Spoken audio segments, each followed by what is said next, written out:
Kemudian saya mainkan. Nah, Anda lihat.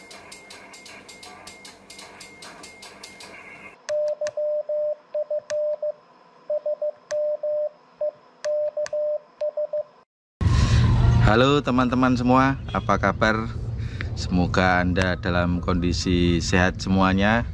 Ya, setelah saya kemarin posting terkait dengan antena saya lahan sempit, ya, banyak permintaan dari teman-teman untuk membagikan skemanya.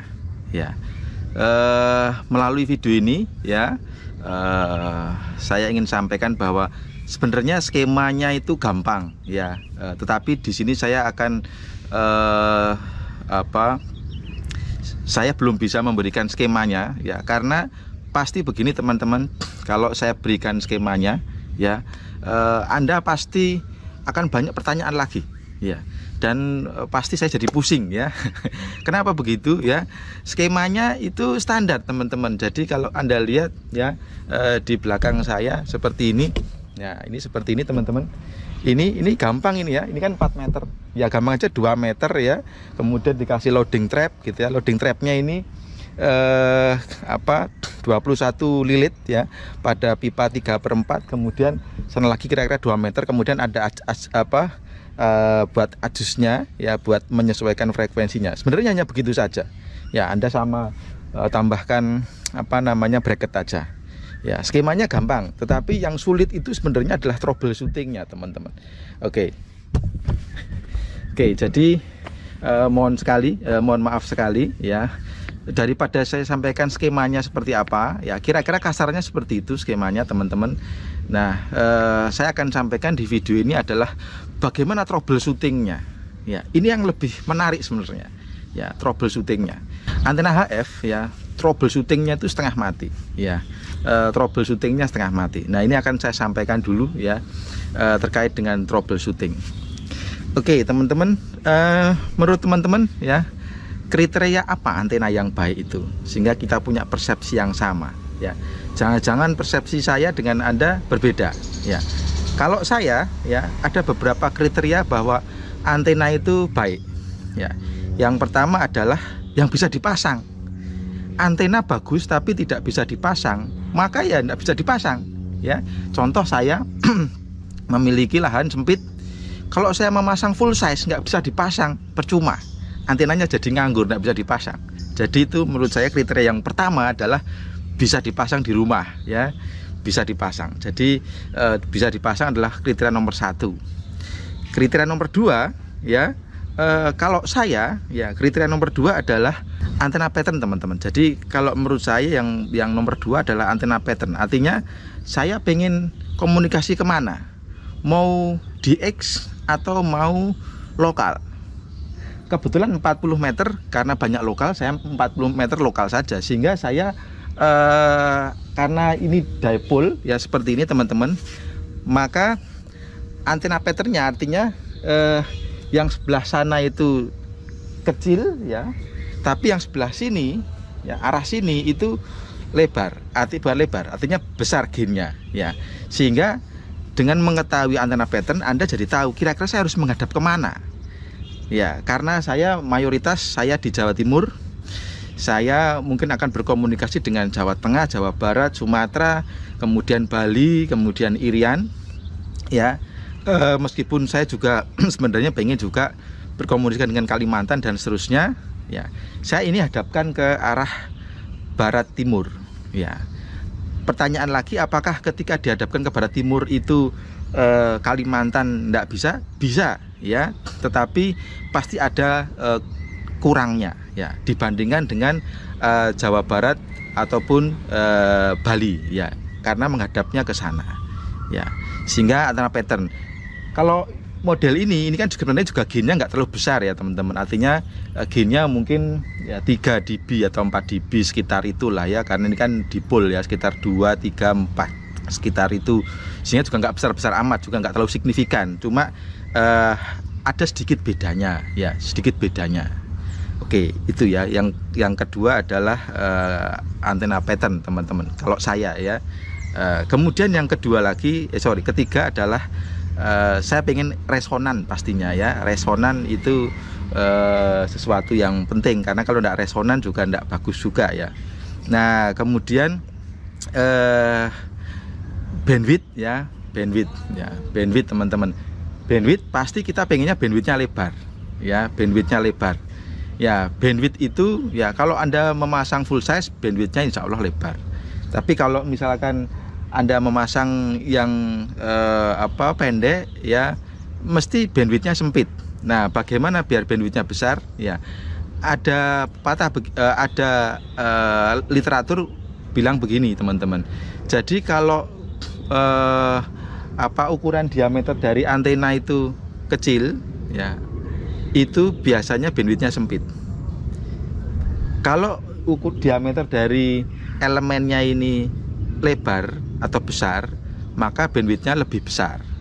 Jadi kalau misalkan teman-teman memasang yang pendek, usahakan jangan pakai kabel apalagi kawat, mesti bandwidthnya sangat-sangat sempit ya.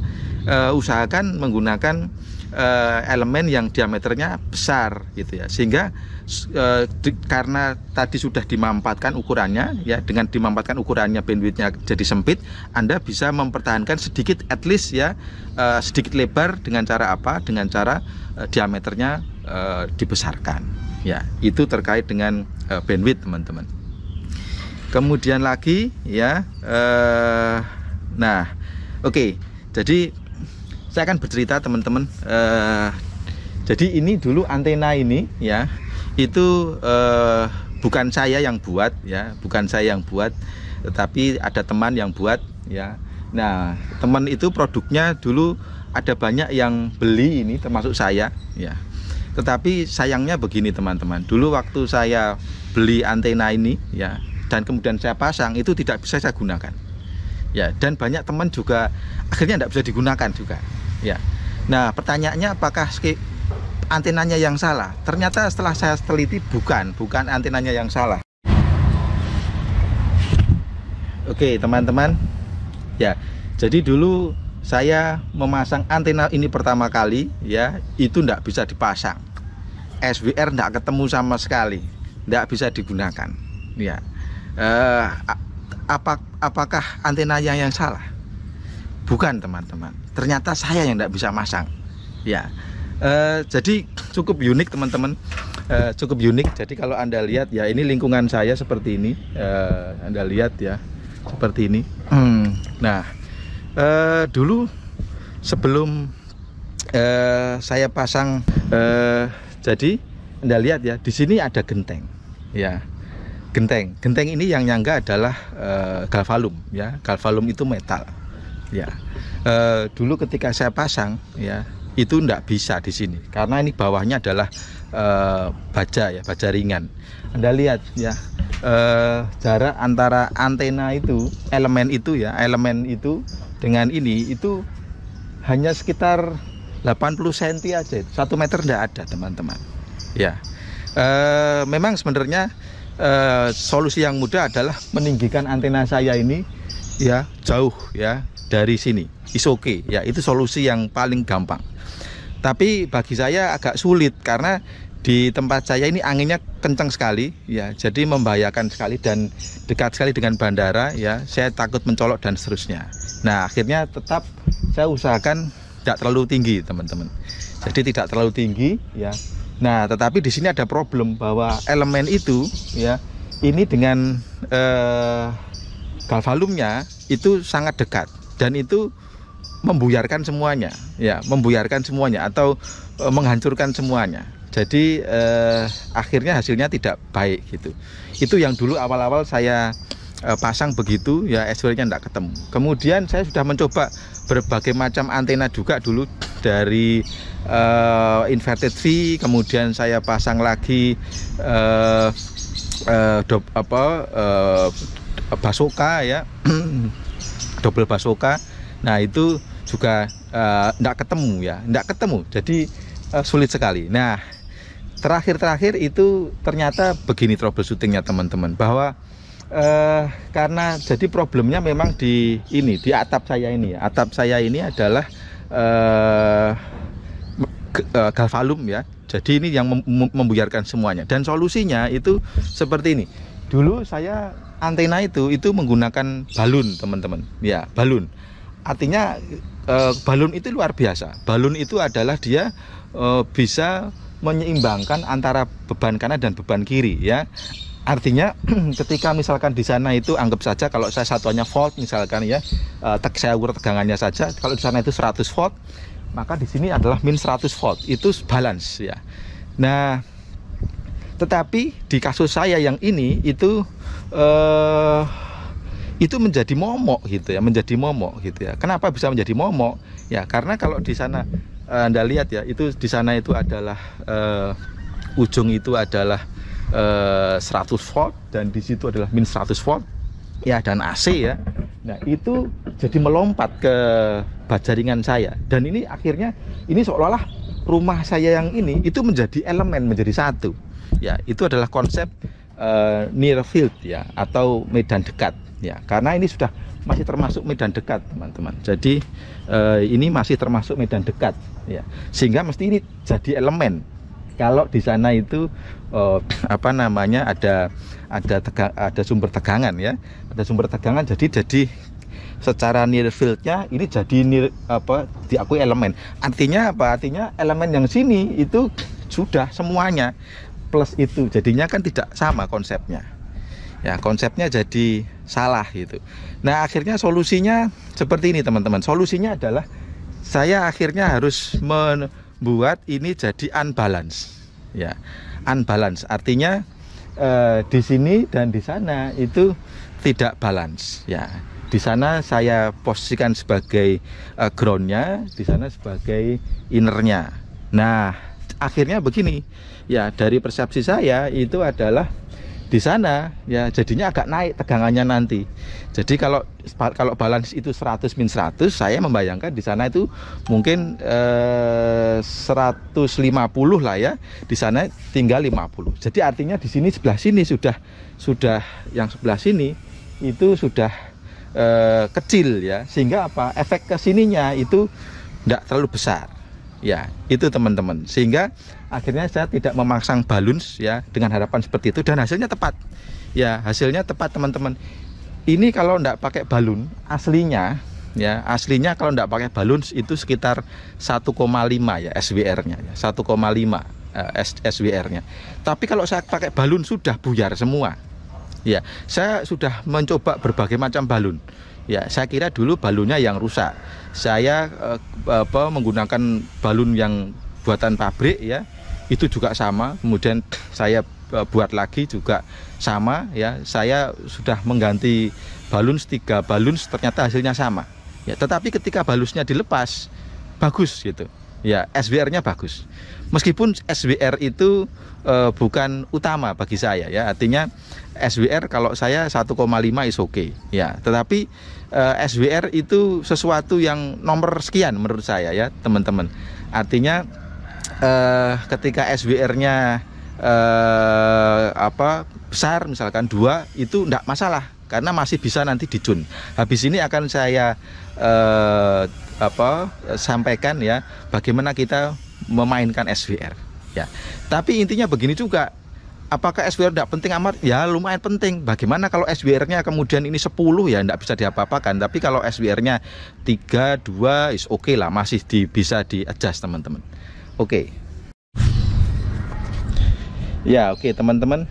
Nah kita lihat teman-teman ya, dari sebelah kanan dan sebelah kiri ada sesuatu yang berbeda teman-teman ya, efek dari unbalance tadi ya. Karena ini menggunakan loading trap ya, loading trapnya juga terbuat dari PVC ya, kawat email 1 mili PVC. Nah ada sesuatu yang berbeda di sini teman-teman ya. Ini adalah efek dari kita menggunakan unbalance tadi ya. Anda lihat yang sebelah sana ya, yang dekat ini, karena tadi saya menggunakan unbalance dan di sini lebih kecil ya, di sana lebih besar ya powernya ya, atau distribusi sinyalnya ya. Nah di sini Anda lihat itu oke-oke saja ya, PVC-nya itu oke-oke saja ya. Tetapi di sini ya itu agak mentelung ya, mentelung ya, agak turun ya, agak bengkok gitu. Kenapa? Karena dia panas ya. Sehingga di sana lebih panas daripada yang di sana ya. di sini panas ya. Dulu ini biasanya saya hajar dengan 500 watt ya, 500 watt ya, is okay ya, cuma jangan lama-lama.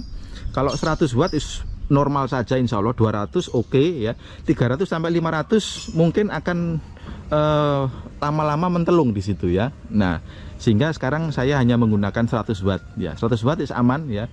Dulu menggunakan 500 watt ya, yang di sebelah sini agak panas ya. Nah, kalau kita lihat ini beda ya. Di sini oke-oke saja karena kan dia nggak begitu ini. Cuma kalau di sini itu dia agak mentelung. Itu kalau Anda lihat agak bengkok ya, karena lebih panas gitu. Itu efek dari penggunaan unbalance. Ya, oke teman-teman. Nah, sekarang di sini ya saya menyampaikan begini teman-teman. Yang sebelah kiri ya, ini kiri ya, itu hambatannya adalah ada galvalum di atap ya. Tetapi yang sebelah kanan ini lepas teman-teman, lepas ya, sehingga ini lebih relatif bagus ya. Artinya sebelah sini dari ketinggian dengan tanah itu kira-kira sekitar 13 meter ya, 13 meteran gitu ya, 13 meter dan los gitu, tidak ada hambatan sama sekali. Dan ini itu ternyata betul ya, bagus. Artinya ketika saya membebankan di sini lebih daripada yang di sini ya, dengan konsep yang unbalance tadi, itu menjadi lebih bagus daripada saya memaksa balance ya. Saya memaksa balance, saya paksa balance tidak bisa. Akhirnya dulu ini saya turunkan lama teman-teman. Saya dulu antena ini sudah tidak saya pakai sekitar setahunan lebih ya, tidak saya pakai karena begitu tidak ketemu. Ternyata setelah saya konsepkan ya sudah unbalance saja ya, di sana lebih besar daripada yang sebelah sini, karena memang kondisi sebelah sana itu lebih menguntungkan gitu ya. Akhirnya saya konsep seperti itu teman-teman. Oke. Nah, yang terakhir di video ini teman-teman ya, bagaimana sekarang kita mengakali SWR ya. SWR kita bisa akali teman-teman ya. Kita akan lihat ya, saya akan naik ya teman-teman. Nah, saya akan naik sini. Nah, ini teman-teman. Nah, inilah cara mengakali SWR ya. Udah bisa lihat ya. Nah, seperti ini. Ini kalau SWR-nya belum ketemu, ya ini kita bisa bikinkan semacam tuner hidup di sini, teman-teman. Ya, artinya ini saya buatkan kumparan seperti ini, dan kemudian ini ada adjusternya. Ada adjusternya, artinya nanti akan saya tapping, saya cari kira-kira SWR yang bagus itu di posisi mana. Nah, setelah ketemu yang bagus, itu nanti kita baru patenkan ke sana. Jangan pakai kabel ini, karena kalau kabel ini mesti terbakar ya. Jadi ini pakai aluminium teman-teman, aluminium yang apa namanya, yang elastis ya, sehingga kita bisa putar-putar, dan ini pejal ya. Jadi saya lilit dulu menggunakan ya pralon atau apa begitu, saya lilit ya, kemudian saya pasang satu, kemudian satu saya tapping, ini ya saya tapping ya satu. Nah, kemudian ini saya mainkan ya, SWR mana yang apa namanya bagus gitu ya. Kalau enggak pakai ini ya, itu SWR-nya saya dapat sekitar 1,5, kadang 1,8 tergantung ya. Tapi paling bagus 1,5 lah ya. Tapi kalau saya model seperti ini ya, saya tambahkan ini seperti ini ya, atau dikenal dengan nama hairpin ya. Atau Anda kalau hairpin bisa ke sana ya, hairpin ini kumparan tapi konsepnya mirip dengan hairpin. Itu SWR-nya bisa 1. Habis ini kita coba di radio ya. Nah, ini ya, ini kalau saya lepas ya, SWR-nya mungkin 17, 18 gitu ya. Enggak begitu bagus. Tapi kalau saya tambahkan ini ya, jadinya 1,1. Oke, teman-teman, kita akan cek di radio. Oke, teman-teman, nah ini kita tes ya teman-teman, SWR dari apa antena tadi yang sudah kita matchkan ya, aslinya itu tinggi sekali ya. Kita coba ya, kita kosongkan dengan di sini tuner mati ya, ini tuner mati. Kemudian saya mainkan, nah Anda lihat, nah kita lihat ya. SWR lumayan sangat bagus ya, di 7,019 itu bener-bener rendah sekali, dan di 6,969 itu 1,5, dan 7,069 itu 1,5. Artinya bandwidthnya juga sangat lebar ini teman-teman ya, bandwidthnya juga sangat lebar, sekitar 100 kilo ya teman-teman, 100 kilo ya, 100 kHz bandwidthnya, jadi lumayan sangat lebar ya. Jadi kalau misalkan Anda pengen senternya itu dipasang di 7,1 ya, 7,1 mega, maka lumayan lebar, maka bisa 1,5 itu berarti 7,05 sampai 7,15 ya. Nah, gitu teman-teman. Jadi lumayan oke gitu hasilnya. Itu teman-teman troubleshooting untuk antena HF Yankee Foxtrot 3 Echo Kilo Sierra. Sampai jumpa 73.